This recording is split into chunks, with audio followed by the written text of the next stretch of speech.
Now, I realise that introduction probably looked really confident. It was not. What you didn't see was me clenching my butt cheeks for 30 kilometres and holding my breath for most of it.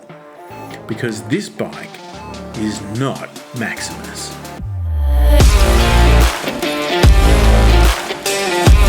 This is the new bike, the Royal Enfield Himalayan 450. A 452cc liquid-cooled single-cylinder adventure bike with about 40 horsepower, 40 newton meters of torque, electronic fuel injection, a 6-speed gearbox, slip assist clutch, ride-by-wire throttle, switchable ABS, a TFT dash, LED lights, and even a USB charging port. Which all sounds very impressive to people who understand motorcycles, of which I do not. What I know is this: twist this and it goes forward, pull that and it stops, shift this and it goes faster without sounding like a cut cat. What I also know is that it's a practical and capable middleweight adventure bike designed to handle most roads and perhaps whatever silly decisions I make. Picking it up was going to be a beautiful cinematic moment. Instead, I stalled it right out in front of the dealership. Then I stalled it again at the traffic lights and annoyed the bloke in the four-wheel drive behind me. At this point, it became clear the bike was not the problem. It was an issue with the loose component sitting on top of it. Turns out, the 55-year-old confidence package I had running needed an update to Confident Rider 2.0. And unfortunately, that upgrade was not available as an instant download. For now, it was just me on a bigger bike trying to convince my nervous system that we were not about to die.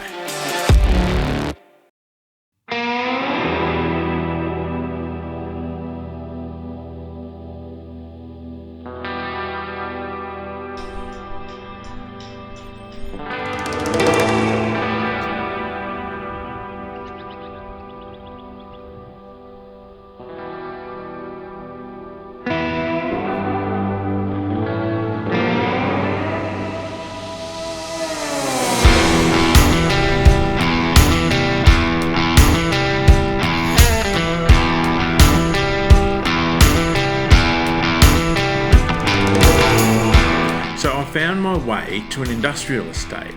Doesn't sound very adventurous, but it made sense. Wide roads, less traffic, plenty of places to turn around, and most importantly, there is space to be awkward without feeling like the whole world was watching. I spent an hour riding around an industrial estate trying to get used to the clutch, the throttle, the brakes, the gears, the weight, and the fact that this thing was very much not Maximus. There were nerves, especially at intersections. Every stop felt like an exam. Every start felt like the bike and I were negotiating terms. And after doing laps past the plumber's depot for what felt like the 12th time, I thought it was probably best to move on before I ended up on their suspicious vehicles list.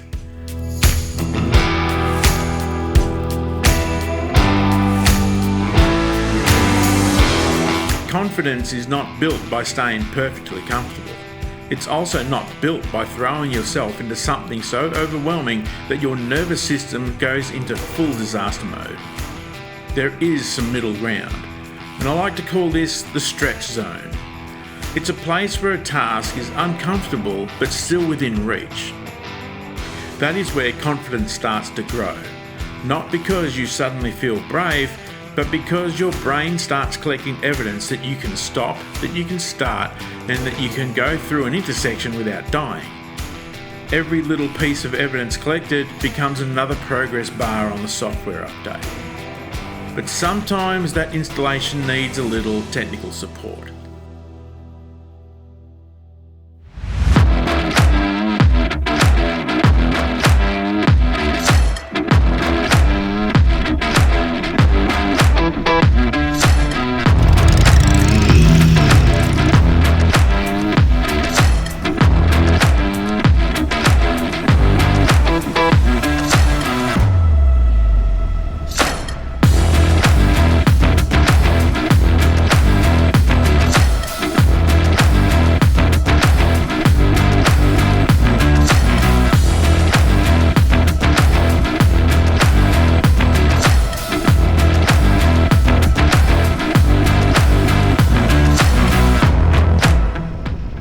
invited me out on a ride.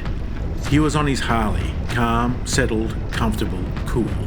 Basically the opposite of what was happening inside my helmet. Honestly though, this helped a lot. He just rode in front, which gave me ideas on how he approached corners and how he positioned himself on the road. When he slowed, when he tipped in, when he opened the bike up again. It was enough to give my brain a pattern to work with. That is a big part of how we learn. Watching somebody more experienced is an effective learning strategy because it gives the brain a model. You see the rhythm, you see the timing, you see the thing that can be done. And for a while, you borrow a little bit of that confidence until you have enough of your own. He was not installing the software for me, but he was helping me see where the next button was.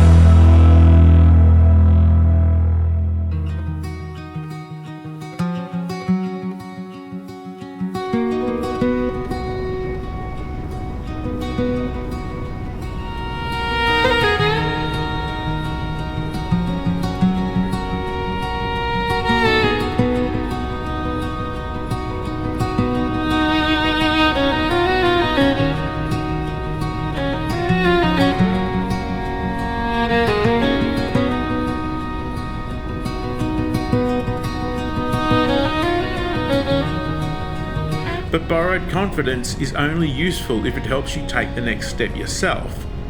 That ride with a mate did not suddenly make me confident. It did not magically finish the software update, but it gave my brain more evidence. It showed me that the corners were manageable, that the bike could handle the road, and that I could follow along without everything turning into a disaster. And that is the thing with confidence. It rarely arrives all at once. It comes in pieces. A better start, a smoother corner, a traffic light that does not feel like a public execution, a ride out of town, a mate in front, a highway section that I was not sure I could handle. Little bits of evidence, little parts of the update. And slowly, the thing that felt difficult becomes a little easier.